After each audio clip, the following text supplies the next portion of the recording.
Hey guys, welcome back to Electrical Car Repair Live. Our mission in the garage is to save you guys as much money as we can. That's why we make these absolutely free videos and we teach you how to fix your car for free. Let's go ahead and start on it now. Today's video, guys, we'll go ahead and show you how to fix a code that relates to a knock sensor on Hyundai Elantra or Kia Forte, which could be in some markets is known as Kia K3 or Kia Cerato. Now that's the 1.8 engine, and if you have a code such as P0325 or P0326 P0327 or P0328, okay, those four codes, guys, it's most likely a bad knock sensor or bad connection. Okay, this is the knock sensor, okay, right here. Now you can see it's always on the cylinder block. Okay, this is it. Now, in order to get to it, you have to remove the intakes. On most of the cars, you have to remove the intake to get to the knock sensor. On our Elantra, we just removed it. Okay, and we have the video on how to repair, guys. This is the whole video of complete removal, probably about 15-20 minutes long. And in today's video, guys, we'll just show you where it's located and how to replace it once you get to it.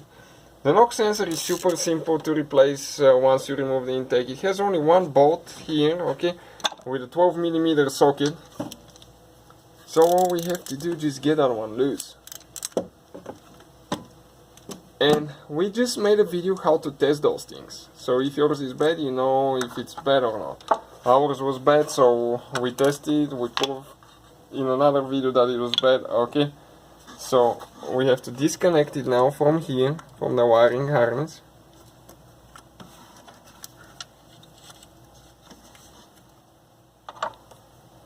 Now you have to remove it from the holder here. There is one tube that you need to press in and pull it towards the front. Okay, you can see towards the middle there is one round hole.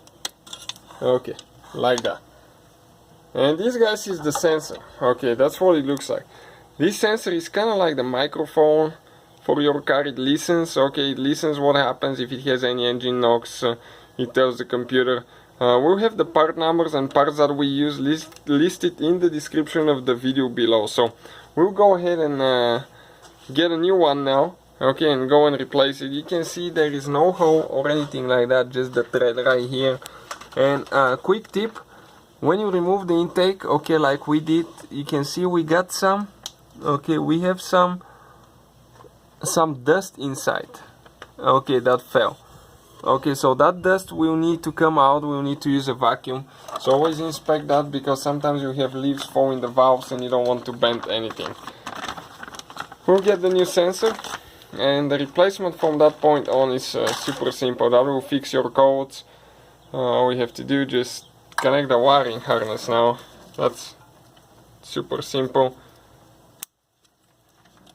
Install it on that bracket there and get the bolt tight. The intake will need to be placed, installed on the car as well. Again, if you need help with that video, the whole video is on how to repair, guys. So you can see there is a special marking there. That's where you align the sensor. So that's very important to do that, otherwise it might not work right. And that will be, guys, the whole video. So thank you for watching. Please subscribe, guys, to the channel. Many videos will be uploaded, and see you guys next time. Hopefully, guys, the video was helpful and we were able to save you money. We, guys, have more than 19,000 free repair videos on our YouTube channels. Check them out. We have videos that can save you thousands of dollars in future repairs. Thank you for watching and see you guys next time.